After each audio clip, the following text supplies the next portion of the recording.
नमस्कार दोस्तों, स्वागत है आपका हमारे इस चैनल धूप धुनुची आरती में। दोस्तों आज जो है मैं आपको देवी के वृक्ष धूप के बारे में बताने जा रहा हूँ, यानी कि वृक्ष आदि से प्राप्त हुए जो निर्यास होते थे, जो गोंद होते थे एक्चुअली, और वृक्ष आदि के काष्ठ आदि से भी जो है धूप किए जाते थे। इसे वृक्ष धूप कहते थे। हमारी ये जो धूप परंपरा की पूजा है, यानी कि हमारी जो धूप पूजा है, ये इतने प्राचीन है और इतने समृद्ध है कि हम लोग इसके बारे में कुछ जानते ही नहीं हैं। हम इसके बारे में सच में कुछ नहीं जानते हैं। मैं जैसे कि आप लोगों को इस बार हर पुराण आदि से धूप आदि के बारे में बता रहा हूँ, तो इसीलिए वृक्ष धूप के बारे में भी मुझे लगा कि आप लोगों को बताना ज़रूरी है, देवी के वृक्ष धूप के बारे में जो है। और नैवेद्य आदि के बारे में भी आप लोगों में से कहा है। मैंने दुर्गा भक्ति तरंगिणी अनुसार जो नैवेद्य के वीडियो बनाए हैं, अगर आप लोग उस वीडियो को बहुत सही तरीके से समझते हैं और देखते हैं, तो उससे ही आपको जो है ना नैवेद्य की बहुत सारे विषय के आइडिया हो जाएंगे। क्योंकि दूसरे कई प्रकार के कालिका पुराण उक्त आदि और दूसरे कई प्रकार के देवी के नैवेद्य भोग आदि में जो है जिस प्रकार की वस्तुओं को कहा गया है, वो साधारण तौर पर जो है, साधारण हम लोग जो नवरात्रि के पूजन कर रहे हैं घर पे, उनके लिए ज़रूरी नहीं है। तो इसलिए जो है मैं अलग से उसके ऊपर कोई वीडियो अलग से नहीं बना रहा हूँ। दुर्गा भक्ति तरंगिणी में नैवेद्य सभी के लिए जिस प्रकार से दिए जा सकते हैं, उसके ऊपर मैंने वीडियो बनाए हैं। तो आप लोग वो वाला नैवेद्य की वीडियो देखिएगा और उस अनुसार ही जो है माँ के आप नैवेद्य आदि का आयोजन कर सकते हैं। उसमें मैंने एक तरह से जो है पूरा ही कवर किया है। नैवेद्य आदि आप लोग क्या देंगे माँ को, फल आदि, ये सब कुछ जो है उसके बारे में मैंने पूरा ही बताया है।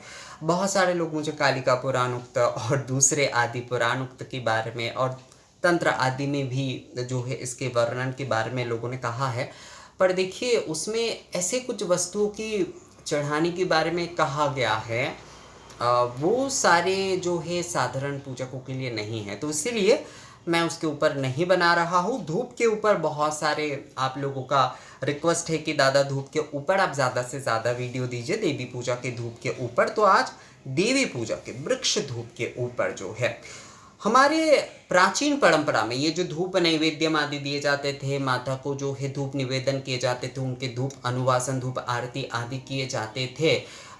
सिर्फ माता की ही नहीं बल्कि मतलब जितने भी हमारे पूजन होते, मातृ पूजन तो वैसे हमारे देखिए प्राचीन पूजन है। हमारी जो प्राचीन सभ्यता के अवशेष मिले हैं सिंधु सभ्यता में, उसमें भी मातृ पूजा, धुनुची पात्र आदि, धूप पात्र आदि जो है ये सब कुछ मिले हैं, धूप दीप पात्र आदि। मतलब वहाँ पर भी ये हमारे जो समृद्ध धूप परंपरा है, उसके चलन जो है उस समय भी उतना ही था।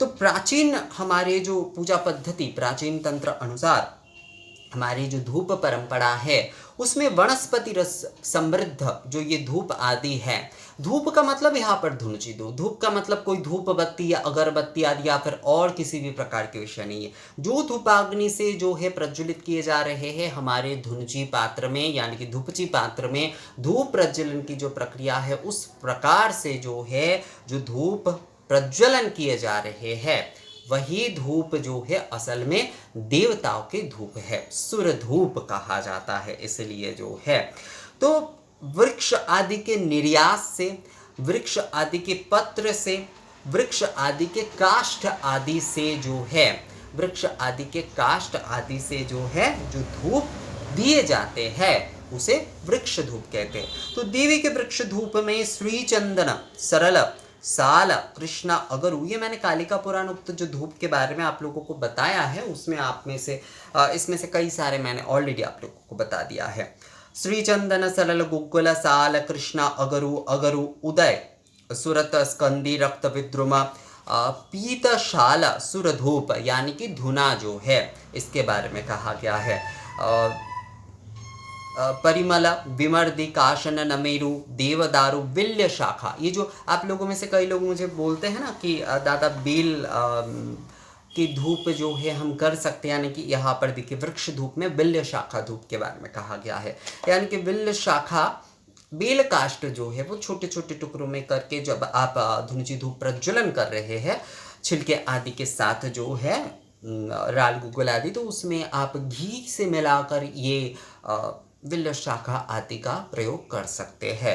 पर हाँ, विल्ल शाखा से जो मतलब विल्ल शाखा में अग्नि प्रज्वलित उस प्रकार से नहीं किए जाते जिस प्रकार से हवन आदि किए जाते हैं। विल्ल शाखा को मतलब विल्ल काष्ठ से जो होम आदि किए जाते हैं उस प्रकार से नहीं। धूप में जो है बेल काष्ठ के छोटे छोटे टुकड़े जो होंगे उसे आप जो है इस्तेमाल कर सकते, जैसे देवदार के काष्ठ मैंने आप लोगों को दिखाया है उसी प्रकार जो है पारिजात, हरिचंदन, वल्लभ आदि, गुग्गुल, महिषाक्ष गुग्गुल आदि, ये सब कुछ जो है असल में महिषाक्ष गुग्गुल जो है वो एक गोंद होता है, पेड़ का गोंद होता है असल में जो है। और जैसे बिल्ल शाखा, देवदारू आदि ये सारे जो होते हैं ये काष्ठ होते हैं।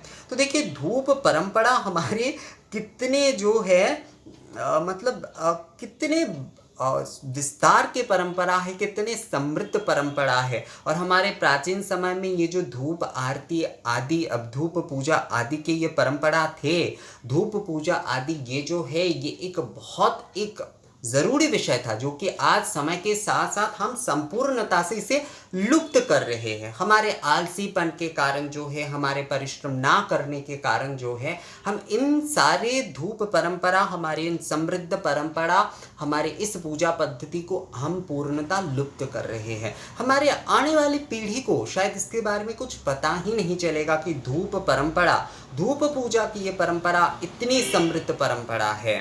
मतलब समृद्ध परंपरा थी, अभी तो नहीं है। अभी धूप परंपरा कहाँ मिलेगा आपको, धूप पूजा के परंपरा आदि। पर धूप पूजा जो है वो हमारी एक समृद्ध परंपरा है।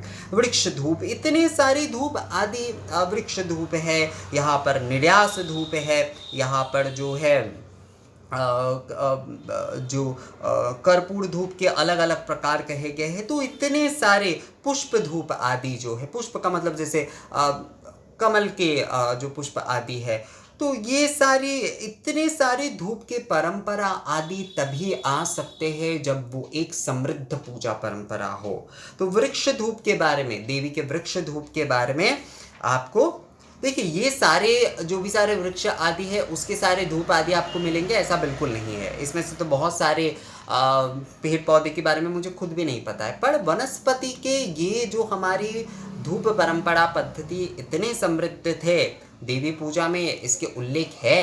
यही जो है इस वीडियो के माध्यम से बस आप लोगों को जानकारी देना है। इसमें से शायद 4-5 ही कम से कम आज मिलेंगे, बाकी तो शायद नहीं मिलेंगे, पर वो विषय नहीं है। हमें ये जानकारी कम से कम प्राप्त होना चाहिए कि हमारे समृद्ध परंपरा थे ये जो धूप पूजा के परंपरा थे। तो श्री चंदन सरल शाल कृष्ण गरु अगरु उदय सुरत स्कंदी रक्त विद्रुम गुग्गुला पीत शाल सुरधूप परिमल विदर्मी काशन नमेरु देवदार विल्ल शाखा दारिम, दारिम मतलब अनार होता है। अनार के जो छिलके होते हैं, अनार फल के जो छिलके होते हैं और अनार के जो काष्ठ भी होते हैं उससे भी किए जाते हैं। अनार के छिलके से मैंने एक्चुअली एक बार देखा था कि उनके वहाँ पर अनार के छिलकों का प्रयोग किया जा रहा है, पर अनार के काष्ठ का भी प्रयोग किया जाता था। पर अनार के छिलके जो है उसके भी कुछ गुण होते हैं। ऐसा नहीं कि हर प्रकार के अनार के छिलके इस्तेमाल किए जा सकते हैं। उसके भी मतलब एकदम लाल वाले जो होते हैं, एकदम रक्त वर्ण होंगे, उस प्रकार के उस जात के जो अनार होते हैं उसका इस्तेमाल किया जाता है, जो कि काफ़ी कम मिलता है, काफ़ी कम मिलता है। तो दारिमा, पारिजात, हरिचंदन, वल्लभ, महिषाक्ष गुग्गल आदि ये सारे वृक्ष धूप जो हैं देवी पूजा में इस्तेमाल किए जाएंगे। तो देवी पूजा में वृक्ष धूप की ये समृद्धता मुझे लगता है आप लोगों को जानकर भी बहुत अच्छा लगा है। तो ये वीडियो कैसा लगा आप लोगों को मुझे कमेंट्स करके ज़रूर बताइएगा। धूप पूजा की ऐसी ही समृद्धता के विषय में जानने के लिए हमारे चैनल के साथ हमेशा जुड़े रहिए दोस्तों। मिलते हैं आपसे अगले वीडियो में, तब तक के लिए नमस्कार।